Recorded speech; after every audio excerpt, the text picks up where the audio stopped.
ឯកឧត្តមម៉ាំងស៊ីណេតអភិបាលនៃគណៈអភិបាលខេត្តព្រះសីហនុដឹកនាំមន្ត្រីចុះពិនិត្យតំបន់អេកូទេសចរព្រៃកោងកាងស្ថិតនៅភូមិដើមថ្កូវសង្កាត់កោះរ៉ុង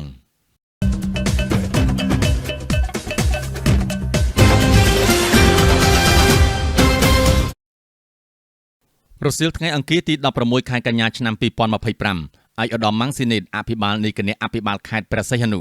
ដឹកនាំមន្ត្រីចុះពិនិត្យតំបន់អេកូទេសចរព្រៃកោងកាងដែលស្ថិតនៅភូមិដើមថ្កូវសង្កាត់កោះរ៉ុងក្រុងកោះរ៉ុងខេត្តព្រះសីហនុលោកស្រីហៃសុងប្រធានសហគមន៍អេកូទេសចរព្រៃកោងកាងបានឲ្យដឹងថា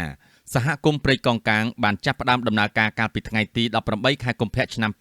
2020លើផ្ទៃដីចំនួន40ហិកតាក្នុងគោលបំណងបង្កើតឱកាសការងារនិងមុខរបរជូនបងប្អូនប្រជាពលរដ្ឋនៅលើកោះទន្ទឹមនោះយើងបានបង្កើតការងារជូនប្រជាពលរដ្ឋបានច្រើននិងមួយផ្នែកទៀតការដឹកជញ្ជូនភ្ញៀវទេសចរតំបន់កោះហើយមកដល់បច្ចុប្បន្នមានភ្ញៀវទេសចរមកលេងកម្សាន្តតំបន់អេកូទេសចរព្រៃកោងកាងក្នុងមួយថ្ងៃប្រមាណជា100នាក់ភ្ញៀវភាគច្រើនជាជនបរទេសដែលមានជាតិសាសន៍ចម្រុះនៅតំបន់អេកូទេសចរព្រៃកោងកាងយើងបានរៀបចំហេដ្ឋារចនាសម្ព័ន្ធជាច្រើនមានដូចជាផែកាយ៉ាក់ភ្ញៀវអាចជិះទូកកាយ៉ាក់កម្សាន្តនៅតាមព្រែកគយគន់ទេសភាពព្រៃកោងកាងយើងមានផែទូកភ្ញៀវអាចជិះទូកក្បូនតូចៗតាមដងព្រែកនិងមានក្បូនអាហារបន្ថែមទៀតក្រៅពីផែទូកកាយ៉ាក់ផែក្បូនអាហារផែកាហ្វេយើងមានផែឈើកាហ្វេប្រវែង1350ម៉ែត្រសម្រាប់ឲ្យភ្ញៀវទេសចរដើរកម្សាន្តមើលព្រៃកោងកាងនិងអាហារដ្ឋានសហគមន៍ជាច្រើនកន្លែងបងប្អូនអាចមកទទួលទានអាហារនៅសហគមន៍ព្រៃកោងកាងលោកប្រធានសហគមន៍អេកូទេសចរព្រៃកោងកាងបានបញ្ជាក់ថាសហគមន៍បានយកចិត្តទុកដាក់គ្មានថង់ប្លាស្ទិកដោយធ្វើការបំផុសគំនិតប្រជាពលរដ្ឋនៅក្នុងសហគមន៍ឲ្យចូលរួមស្រឡាញ់បរិស្ថានអនាម័យជាចម្បងទោះបីប្លាស្ទិកមកតាមរយៈភ្ញៀវទេសចរក្តីតាមរយៈអាកាសធាតុក្តី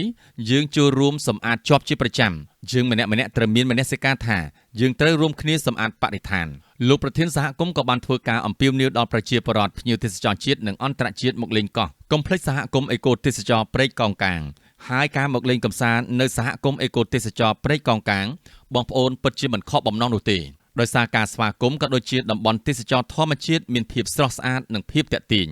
ក្នុងឱកាសចុះពិនិត្យតំបន់អេកូទេសចរព្រៃកោងកាងឯកឧត្តមម៉ាំងស៊ីណេតអភិបាលនៃគណៈអភិបាលខេត្តព្រះសីហនុបានគាំទ្រការបង្កើតសហគមន៍អេកូទេសចរព្រៃកោងកាងនេះជួយបង្កើតមុខរបរជូនដល់បងប្អូនប្រជាពលរដ្ឋនៅលើកោះឲ្យមានជីវភាពកាន់តែល្អប្រសើរថែមទៀតទន្ទឹមនោះត្រូវគិតគូរពីបរិស្ថានបៃតងជាពិសេសបំផុសប្រជាពលរដ្ឋដាំដុះព្រៃកោងកាងឲ្យបានកាន់តែច្រើនមានពណ៌បៃតងនិងមានភាពទាក់ទាញក្រៅពីនោះត្រូវបង្កើតនៅវត្ថុអនុស្សាវរីយ៍ឲ្យបានកាន់តែច្រើនប្រភេទសម្រាប់លក់ជូនភ្ញៀវទេសចរដែលមកលេងកម្សាន្តនៅតំបន់អេកូទេសចរព្រៃកោងកាងម្យ៉ាងទៀតចំពោះអនាម័យបរិស្ថានក៏ជាកត្តាមួយសំខាន់ណាស់ផងដែរក្នុងការចូលរួមបង្កើននៅភ្ញៀវទេសចរក្នុងស្រុកក៏ដូចជាភ្ញៀវទេសចរមកកាន់តំបន់ក្រុងកោះរ៉ុងក្រៅពីតំបន់ឆ្នេរយើងនៅមានតំបន់ទេសចរព្រៃកោងកាងដែលមានទេសភាពល្អស្អាតសម្រាប់ភ្ញៀវជាតិនិងអន្តរជាតិ